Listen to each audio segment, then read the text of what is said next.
Bonsoir à tous, bienvenue donc dans cette émission. C'est une émission donc d'Eric Montana, mais pour l'instant il est dans la technique. Et donc, sans plus tarder, amis internautes, parce que l'actualité est riche et malheureusement lourde, et on a du mal à garder, même moi, mon optimisme, parce que vu le déferlement de mauvaises nouvelles, mais bon. Nous allons donc en débattre ce soir avec un ami. Il est journaliste, il est écrivain et il est grand reporter. Et j'ai donc le plaisir d'accueillir ce soir Jean-Michel Vernochet. Oui, bonsoir, bonsoir Claude, bonsoir Eric à la régie, bonsoir à toutes, à tous. Nous vivons des heures tragiques puisque ça peut déboucher sur une guerre mondiale. D'abord une guerre régionale, je pense que beaucoup vont essayer de mettre les teignoirs, mais on va essayer de débrider la plaie, d'essayer de comprendre quels sont les ressorts cachés de cette tragédie, puisque c'est une nouvelle tragédie, et ils sont multiples.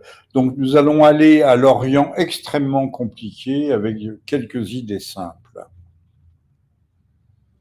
Absolument. Donc alors, on va peut-être avant d'aborder l'Iran, le problème Israël-Iran, quelques mots sur la disparition tragique d'Éric Dénessé.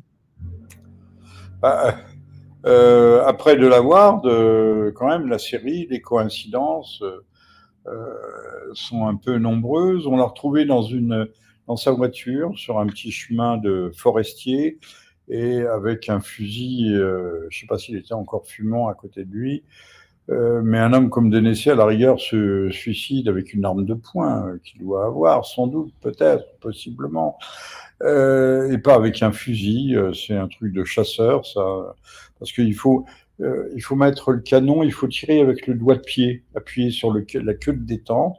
C'est pas une gâchette, c'est une queue de détente, hein. Un peu de français au passage. Donc tout le monde pense, sa famille aussi, là il n'y a pas de problème, pense qu'il a été assassiné. Alors qu'allait-il dire? Quelles informations? Denessé était un fin connaisseur du dessous des cartes. Qu'allait-il révéler qui eût pu être gênant? Mentionnons, signalons il a trouvé la mort quelques heures seulement avant l'offensive israélienne sur l'Iran. Alors, la plupart du temps, notamment le charmant et délicieux maire, je ne vais pas dire lequel, me dit, mais non, il n'y a pas de relation.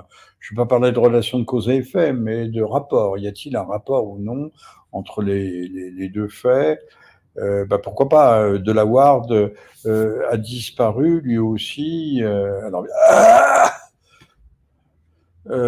thrombose aortique, je ne sais pas,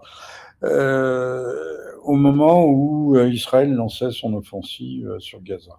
Mais je précise tout de suite, je viens de regarder un homme absolument admirable, totalement et absolument méphistophélien, qui s'appelle Georges Bensoussan. Alors, je ne sais pas pourquoi CNews ne mettait pas de S à Georges, parce qu'en français, Georges prend un S. Et Absolument.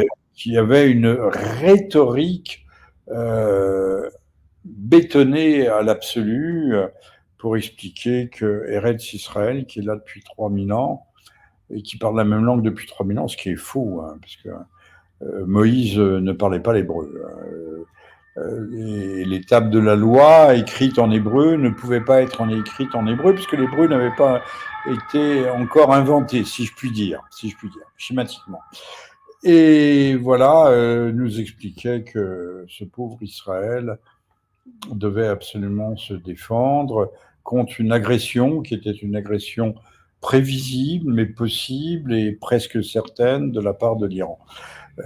Ces gens sont innocents ontologiquement et ont le droit de se défendre encore plus essentiellement. Alors revenons, et un dernier mot sur Éric Dénessé. Éric Dénessé était un modéré, c'était pas un dissident pur et dur. Peut-être est-ce là d'ailleurs qu'il l'a condamné, s'il a été assassiné. J'ai une copie d'écran de Wikipédia de 8 heures du matin hier, dans lequel on dit bien il est mort assassiné. À 9 heures, fiche Wikipédia avait bien entendu été modifié. Absolument. Très vite d'ailleurs, très très vite. Très vite, à la vitesse de l'éclair.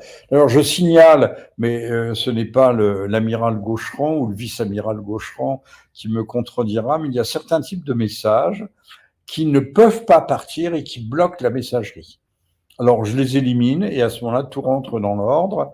Notamment, j'avais rédigé un message sur le décès d'Éric Dénessé, qui, vous le savez, était un ancien des services français, mais qui était quelqu'un d'assez pointu, qui savait de quoi il parlait.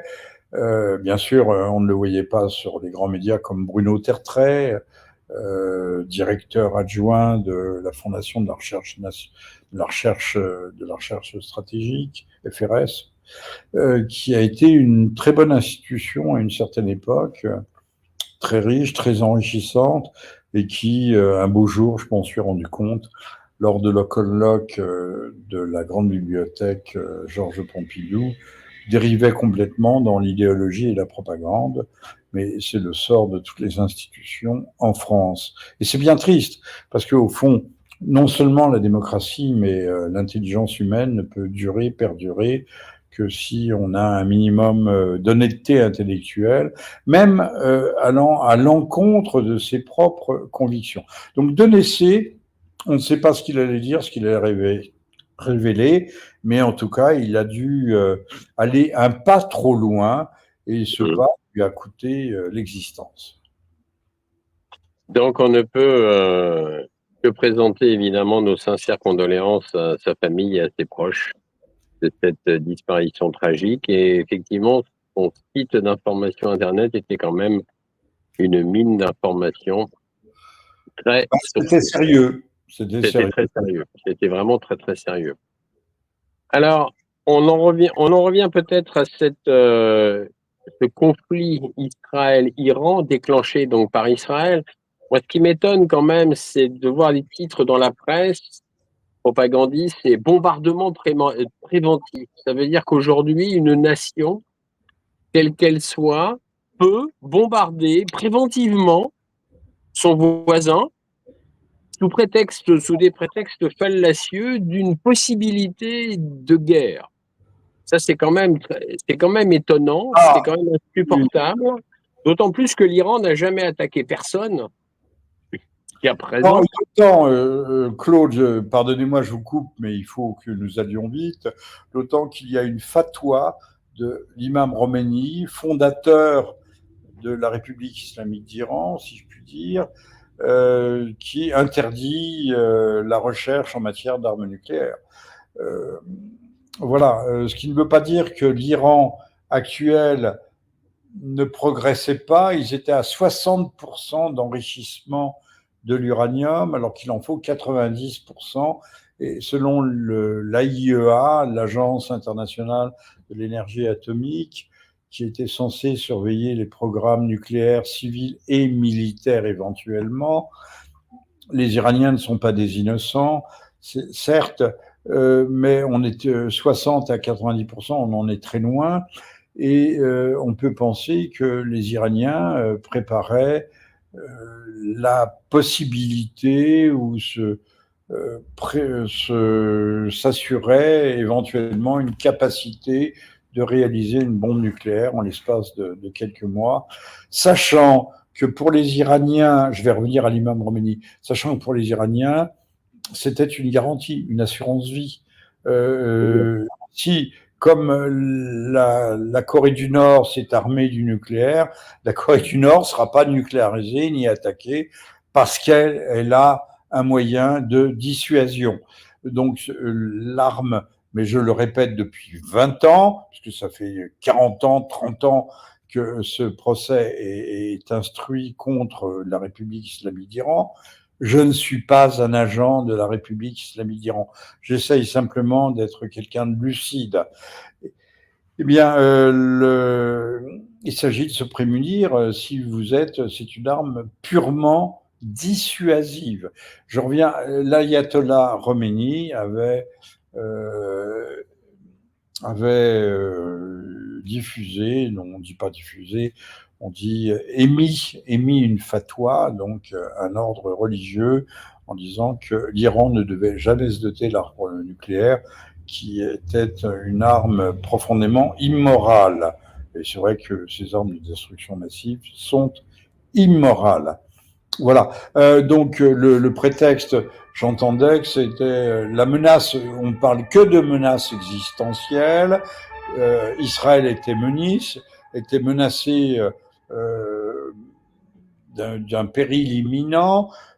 C'était la dernière limite, il fallait intervenir maintenant, c'était la fenêtre d'opportunité, ce qui permet à M. Netanyahou, mais je vais m'arrêter ici, à M. Netanyahou d'échapper. Mercredi dernier, nous sommes aujourd'hui samedi, mercredi dernier, il a failli être éjecté avec son gouvernement. Le parti Chasse, qui est le parti ultra-orthodoxe, ruait dans les brancards, voulait quitter la coalition, donc fin de la coalition, fin du gouvernement. Et puis, beaucoup demandent la destitution de M. Netanyahou, et pas en raison de ses procès. D'ailleurs, il y avait un procès jeudi, quelques heures avant les frappes sur l'Iran, sur Téhéran, sur Tabriz, sur voilà, Kermanshah. Mais il était convoqué par un tribunal et il avait des problèmes de prostate après une opération. Enfin, maintenant, ça se passe bien, hein, c'est au laser. Mais il ne pouvait pas venir au tribunal. Dans la foulée, il est parti en Grèce. Personne n'en parle dans la grande presse. Personne. On ne sait pas ce qu'il est allé faire, on ne sait pas s'il est revenu, mais il a fichu le camp en Grèce, je suppose, pour rencontrer les patrons de l'OTAN, pour savoir jusqu'où il était autorisé à ne pas aller trop loin. Voilà. Mais ça arrange beaucoup de monde. Je pense que les frappes israéliennes sur l'Iran arrangent aussi bien un certain nombre de principautés d'États du Golfe, ça a des répercussions. Il faut interpréter toujours ce genre de choses dans un contexte global. Si on ne, c'est pas local, régional, mais globalement, c'est tout à fait intéressant pour les États-Unis face aussi bien à la Chine. Absolument. Je vais juste, pour terminer ce point, je vais juste quand même terminer sur le fait que quand même que bombarder des sites nucléaires, qu'ils soient civils ou militaires d'ailleurs, peu importe, est extrêmement dangereux. Parce que en réalité, ça peut exposer tout le monde, et je dis bien tout le monde, à des fuites radioactives. Donc c'est vrai que bombarder des sites nucléaires civils ou militaires est totalement irresponsable. Voilà, je vais terminer effectivement Oui, là-dessus, mais oui, ça me non, paraissait utile de le signaler quand même. vous avez raison, Claude. Vous avez raison comme d'habitude. Mais en même temps, que peut-on bombarder les entrées des tunnels qui conduisent au centre des montagnes? Mais il y a des installations qui sont à ciel ouvert, comme les avions de la force stratégique russe, qui eux étaient exposés sur des tarmacs parce que ce sont les dispositions des accords, je crois, SALT, qui imposent que la force stratégique soit visible par les satellites. Bon, donc les drones, d'abord, on n'a pas 40 qui ont été détruits, on aura apparemment une dizaine. Je parle de l'opération Toile d'araignée, je crois, de Sibérie à Mourmansk, dans le Grand Nord, ont atteint ces avions. Il faut faire constamment le parallèle entre l'Ukraine et Israël et Gaza. Hein. Je pense qu'il y a des points de contact plus nombreux qu'on ne l'imagine. Et donc, à l'arrière, on peut bombarder l'entrée des tunnels, bombarder les installations de nucléaire civil qui sont en surface. Alors là, effectivement, c'est tout à fait dangereux. mais je crois et je suppose qu'Israël essaye de débusquer l'ours de sa caverne. Enfin, c'est pas un ours, l'Iranien, c'est plutôt une sorte de lion de sa caverne, l'ours des cavernes, le lion des cavernes, pour le pousser à la faute, comme ils font régulièrement avec la Russie, et que à l'occasion d'une réplique qui serait non pas disproportionnée, mais qui serait euh, trop importante, trop significative, trop marquante, d'avoir le prétexte pour répliquer avec une arme nucléaire pour détruire les sites de missiles qui sont profondément cachés sous des montagnes. Provocation, politique de provocation, de provocation, de provocation. Voilà. Alors, on n'en a pas terminé peut-être, Claude, avec ce sujet, parce que Monsieur Trump, par la bouche de Monsieur Rubio, son patron du département d'État, c'est-à-dire son ministre des Affaires étrangères, a bien dit que l'Amérique n'était pas partie prenante dans l'affaire. Et puis Monsieur Trump a dit qu'il s'en félicitait. Monsieur Trump, on a l'impression que c'est la queue qui remue le chien et pas le contraire, wag the dog, que Monsieur Trump est à la remorque des événements et qu'il a du mal à suivre. Et qu'on assiste, je ne suis pas le seul à le dire, peut-être, à une reprise en main de l'Amérique par l'État profond, en marge des grandes émeutes de Los Angeles. Je dis les grandes émeutes, puisque 4000 personnels de troupes de la garde nationale, mais également 700 Marines. En tout cas, l'armée y est aussi maintenant, avec des émeutiers professionnels. Et Monsieur Soros, père et fils, Oui. il finance très largement ces émeutiers.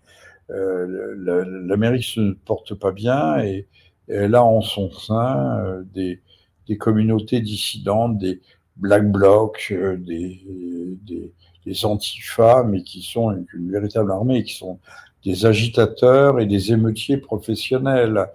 On essaye d'embraser l'Amérique. Donc l'Amérique, Monsieur Trump, avec ses qualités et ses défauts, doit faire front sur plusieurs fronts simultanément. Oui, absolument. La situation, d'ailleurs, n'est pas simple et effectivement, j'allais vous poser la question au niveau des émeutes de Los Angeles. Ben, voilà, vous avez répondu. Alors, puisque vous avez fait un parallèle entre l'Ukraine et Gaza, il y a quand même, j'ai vu passer une petite dépêche quand même parce que ça se passe donc au Soudan et le président donc du Soudan, le ministre même de l'Intérieur du Soudan a dénoncé que Kiev envoyait donc des mercenaires ukrainiens pour déstabiliser donc le gouvernement au Soudan. Donc, on voit bien que Kiev est aussi présent de plus en plus en Afrique. C'est pas la première fois que Kiev est pointé du doigt par quelques pays africains. Le Soudan du Sud ou du Nord? Ah, là, j'ai pas clarifié la chose. Il faut savoir que le Soudan du Sud est devenu non pas une colonie israélienne, mais quasiment. Après la séparation avec le Soudan du Nord, vous chercherez la date exacte, Monsieur Strauss-Kahn, empêtré dans ses affaires de queue, de bites, de queue, de cul, de trous du cul. Oui, Oui, non, non. était au Soudan du Sud pour réorganiser l'économie du pays. Ces gens, je n'y peux rien, ces gens sont partout et ils sont incoulables, insubmersibles, quelles que soient les affaires qui leur collent aux fesses. Oui. Ça ne change rien. Il s'en est fallu d'un poil que ce soit Monsieur Strauss-Kahn qui soit président de la France à la place de Monsieur Hollande. Je rappelle que c'est Monsieur Strauss-Kahn qui, sur un coin de table avec l'alcoolique Madame Aubry, oui, elle aime bien les blancs, comme beaucoup de dames, Oui. Oui. avait griffonné sur un coin de table, sur la nappe, les 35 heures qui ont coulé l'économie française. Hein. Les Français, le travail, je veux bien le partager, c'est pas une mauvaise idée, mais c'est une idée, c'est une idée en l'air, c'est une idée sur le papier, sur la nappe de papier d'un restaurant. C'est pas une idée opérationnelle, voilà. Comme toutes les utopies qui sont meurtrières par définition.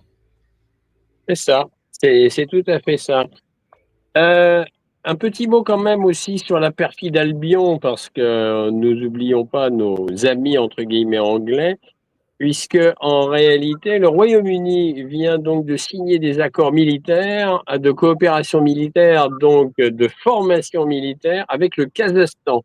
Le Kazakhstan, pays frontalier avec la Russie et avec la Chine. Donc l'ombre de l'OTAN s'étend au Kazakhstan. Alors, il y a un concept, j'utilisais un mot anglais, j'aime pas, mais qui est le Rimland. Le Rim, il y avait une série de films américano-japonais sur des robots qui sortent de la mer, sur le Rim. Le Rim, c'est le bord de la soucoupe.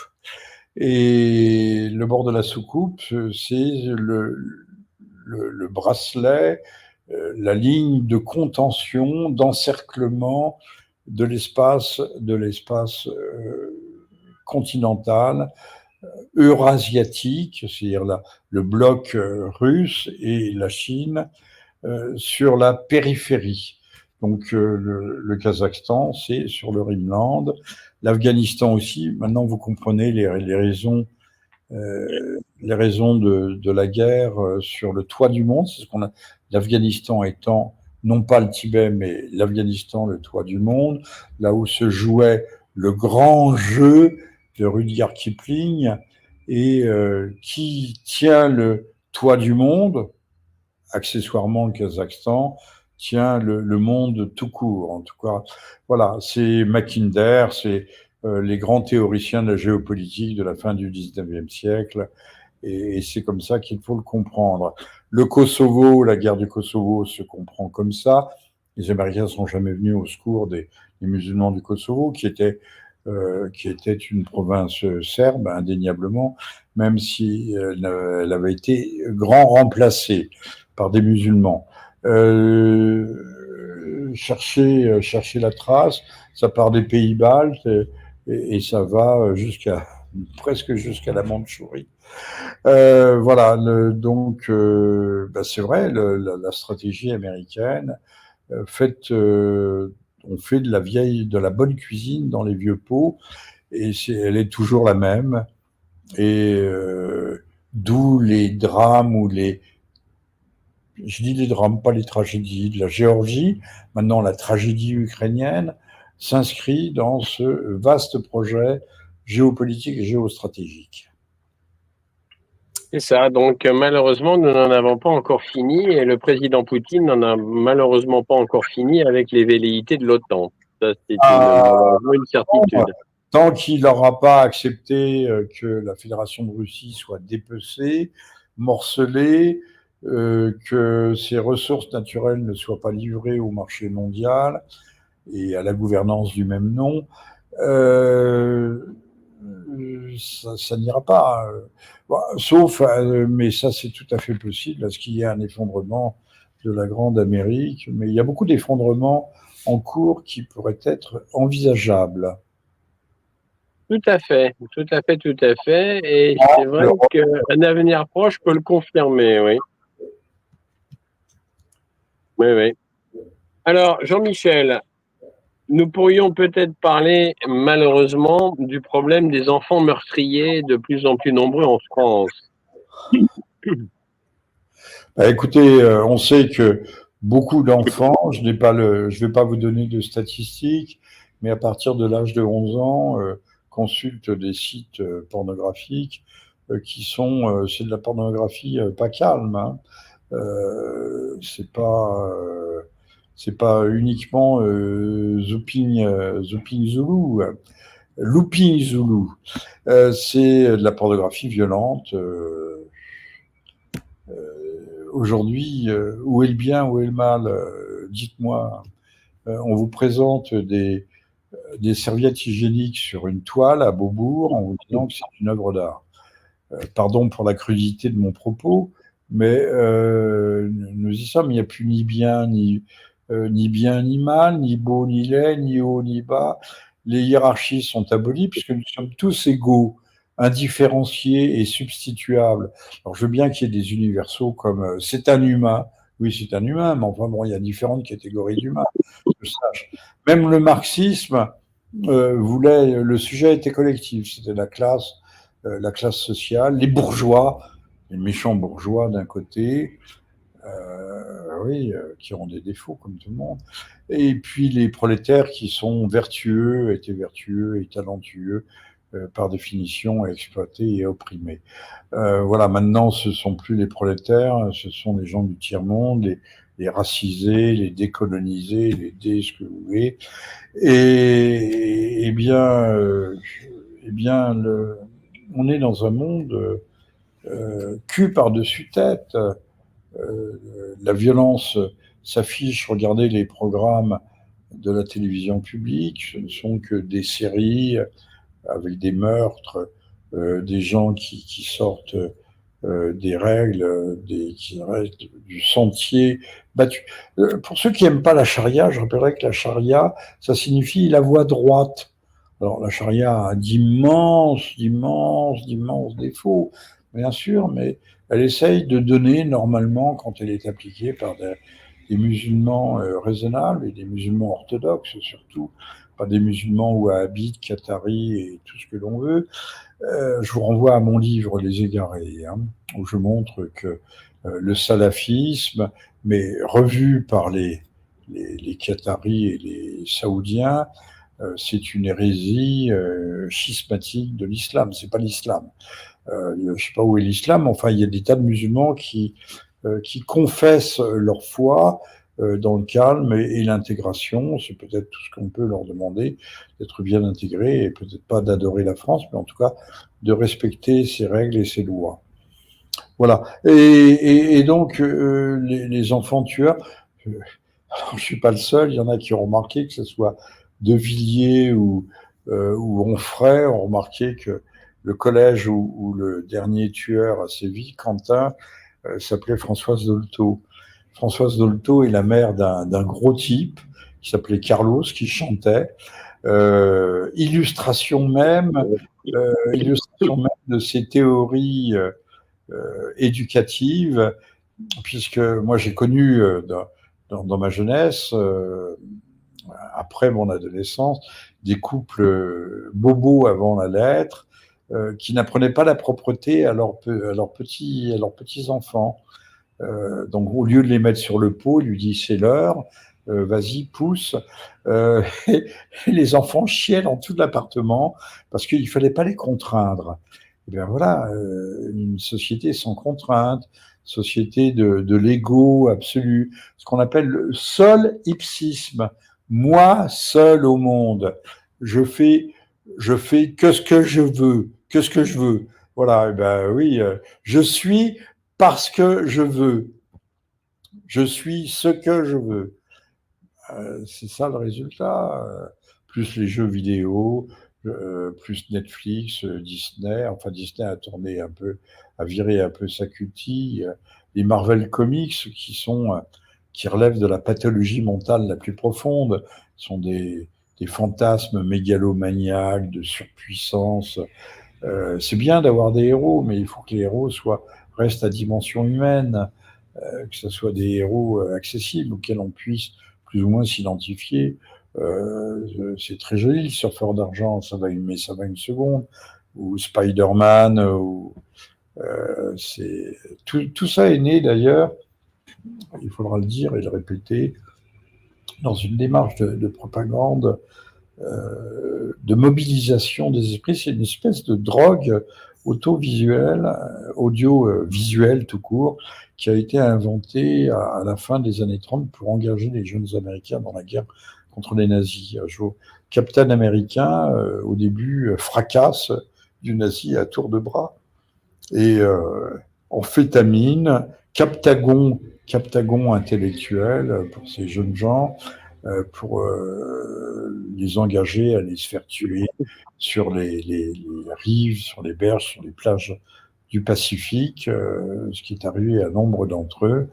Et au départ, c'est inspiré, j'ai lu des livres, je ne les ai pas achetés, malheureusement, mais directement inspiré de la mythologie grecque, sauf que c'est une mythologie devenue folle, absolument folle, comme le christianisme est devenu fou lorsqu'il s'est converti au marxisme. Et alors, pour en ajouter quand même au niveau statistique, pour ajouter un chiffre quand même, je lisais donc dans Boulevard Voltaire, pour citer la source, que quand même, en 2022, la France a atteint un chiffre record quand même de mineurs condamnés pour homicide, parce que nous en sommes là, pour l'année 2022, à 42 homicides générés par des mineurs. C'est un chiffre record, chiffre qui n'a jamais été atteint auparavant. Et c'est quand même à noter. Et il y a quand même aussi une phrase que j'ai relevée donc dans Boulevard Voltaire. Alors je ne sais pas, j'ai pas eu le temps d'approfondir, mais ils écrivent: dans nos banlieues, on recrute apparemment sans frein, des jeunes tueurs à gages de 12 ou 13 ans pour quelques 10 000 à 20 000 euros. Un mineur exécute froidement une personne qu'il ne connaît pas. Alors, j'ai pas eu le temps de vérifier cette source. Je peux vous dire que ce n'est pas 10 000 à 20 000 euros, c'est 2 à 3 000 euros. Hein. Ça suffit très largement. Oui, c'est le phénomène des enfants, tiers-mondisation de la France, phénomène des enfants soldats africains. À cet âge-là, on n'a pas peur, on n'a peur de rien. La vie et la mort, ce sont des idées abstraites. Il y a un très joli livre qui s'appelle La race à venir. C'est une race d'Atlante. Ce sont des femmes qui portent des ailes, qui volent dans le cœur de la terre. Et Buller Lytton, c'est un Anglais du 19e siècle, la race à venir. Et quand elles se marient, elles perdent leurs ailes, ces Atlantes. Et parce qu'elles rentrent dans le rang, mais c'est elles qui dirigent, c'est elles les patronnes, comme chez nous. Et évidemment, il n'y a que les féministes pour pas avoir compris que c'était les femmes qui dirigeaient le monde. Et il y a encore des monstres qui traînent par-ci, par-là, et on donne aux gamins de 10, 11 ans le rôle d'aller exterminer les monstres, parce que les gamins n'ont peur de rien. Hein. Pendant la guerre du Vietnam, on voyait, je me souviens de photos, vous pouvez les rechercher, c'est intéressant, de gamins qui au Laos se baladent en tenant à la main, à bout de bras, tiennent des foies humains qu'ils vont dévorer. Ça donne toute l'idée de la cruauté primitive qui existe dans les jeunes générations montantes. Puis après, il y a ce que le psychologue Piaget en Suisse appelait la génétique du sujet. On passe d'étape en étape, comme l'écrevisse, le homard ou l'arachnide de base. On passe par des muses successives intellectuelles, mais les gamins d'abord, ils sont protégés par la loi, ils ne risquent rien. Déjà, les adultes ne risquent rien, mais eux encore plus. Et donc, ils n'ont peur de rien et ils sont très bons pour les exécutions. On se souvient de ce chauffeur de taxi ou de VTC, oui. Il s'était pris une balle dans la nuque ou 2 balles parce qu'il avait refusé d'attendre un petit assassin qui lui demandait de rester là au pied de la corvée pendant que lui-même allait exécuter son contrat. Voilà, qu'y a-t-il de surprenant? Américanisation de la société, tiers-mondisation de la société, africanisation de la société. J'ai vu un truc, là je fais juste une incidente, mais qui est intéressante, une vidéo de radio-trottoir, et on interroge des gens, ce ne sont que les Blancs.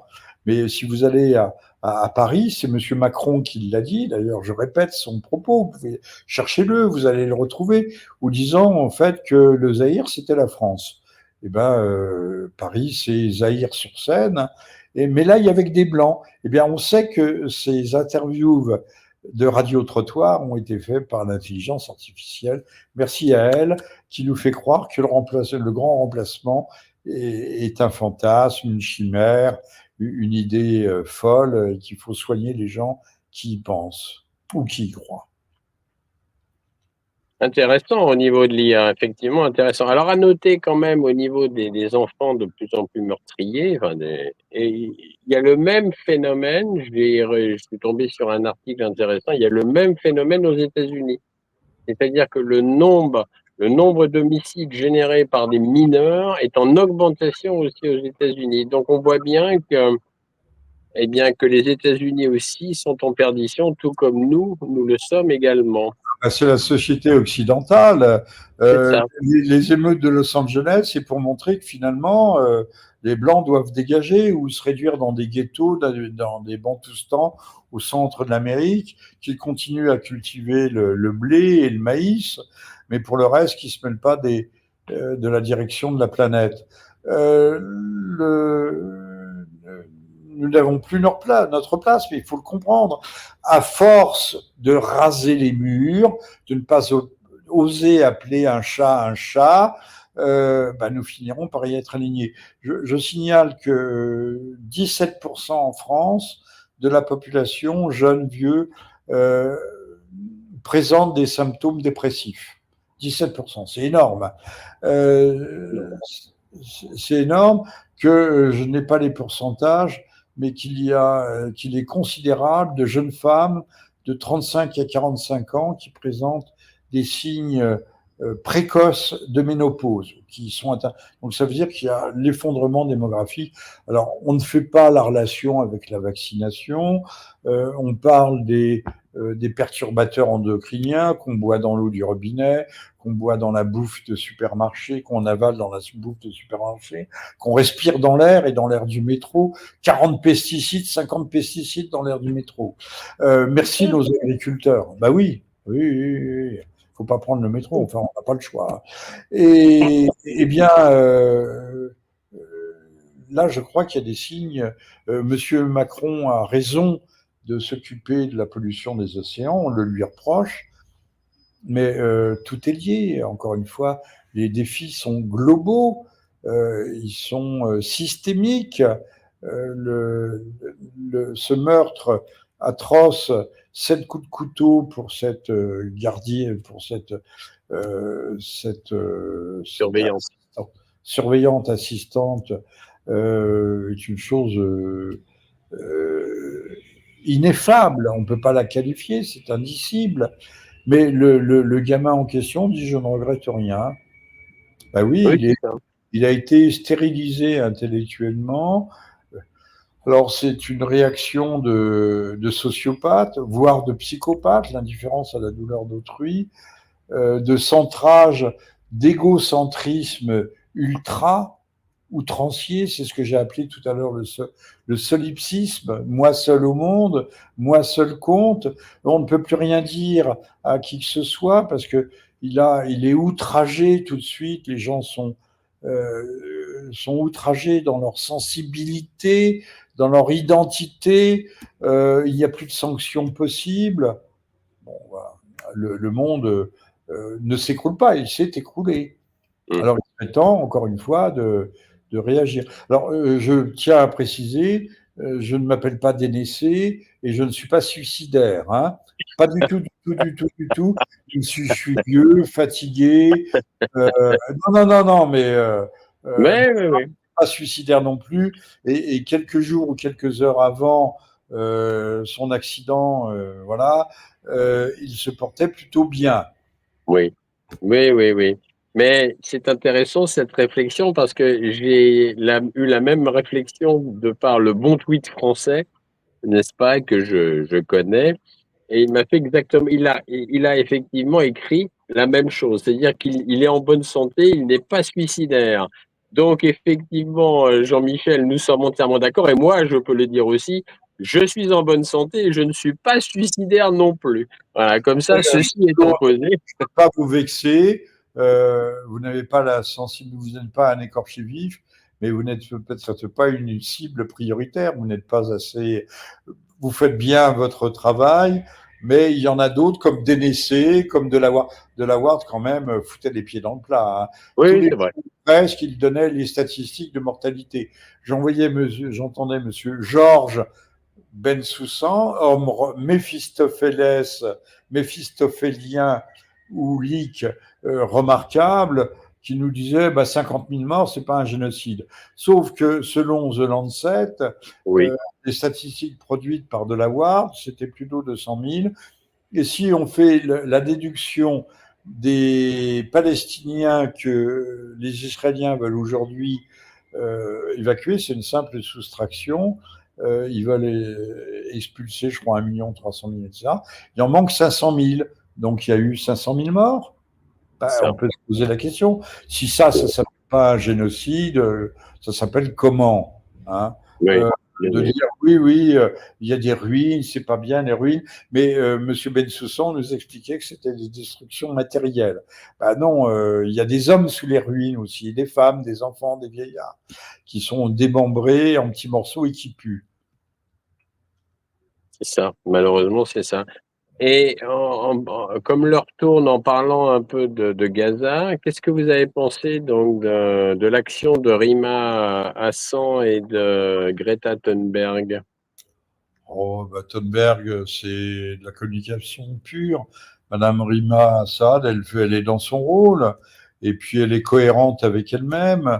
J'ose pas le dire, mais j'ai vu aujourd'hui une prise de position de Monsieur Mélenchon.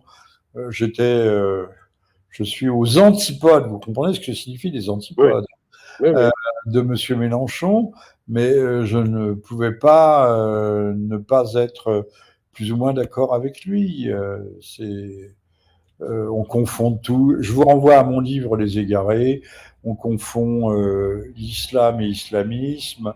Les Palestiniens, ces pauvres gens qui sont piteux, pitoyables, de CNews, qui disent ah, on a vu un drapeau palestinien brandi. Écoutez, les Palestiniens ont le droit d'exister, non? À l'origine, ils étaient chez eux. Ça fait 2000 ans qu'ils sont chez eux. Et aujourd'hui, on nous dit qu'ils ne sont pas chez eux, que c'est Eretz Israël et que c'est le peuple historique. Peuple historique par quoi? Par quel décret? Par le décret de Dieu? À ce moment-là, nous, que va-t-on réclamer, hein? Rome pourrait réclamer son empire, Constantinople, les Byzantins, ce qu'il en reste, les Grecs pourraient réclamer Constantinople comme la seconde Rome. Voilà, 1453, oui, c'est 53, prise de Constantinople par les Turcs, aidés d'ailleurs, il faut le dire, par des Serbes, des Albanais et tout le Bataclan. Que va-t-on réclamer, hein? Nous aussi, on peut réclamer, c'est pas gênant. Depuis quand le fait que Yahvé vous ait attribué une terre parce que vous êtes le peuple élu, des gens qui d'ailleurs se réclament d'un socialisme national sioniste qui n'a rien de religieux, mais ils se réclament d'une attribution divine, étrange quand même, étrange. dissonant. Étrange, effectivement. Oui, oui, tout à fait. Jean-Michel, eh bien, on arrive à nos 3 quarts d'heure, 58 minutes d'émission. Puisque je sais que vous avez quelque chose qui vous attend Dans le four. dans le four. Donc, le mot de la fin. Le mot de la fin, c'est que la Russie, pour l'instant, n'a pas bougé. J'ai vu passer une information comme quoi les Iraniens avaient boudé les Russes, mais comme les Arméniens, parce que attirés par le chant des sirènes occidentaux, en pensant que la paix occidentale était meilleure que les garanties sécuritaires russes, ils ont fait le mauvais choix. Maintenant, ils le payent au prix fort. Comme les Arméniens risquent un jour prochain, très prochain, de se voir dépecer d'une partie du territoire et être balayés eux aussi. Les sirènes occidentalistes ne sont pas des bonnes sirènes. Il faut faire comme Ulysse. Non, Ulysse s'était pas bouché les oreilles. C'était son équipage. Lui, il a écouté, mais il était attaché au mât de son navire pour pouvoir y résister.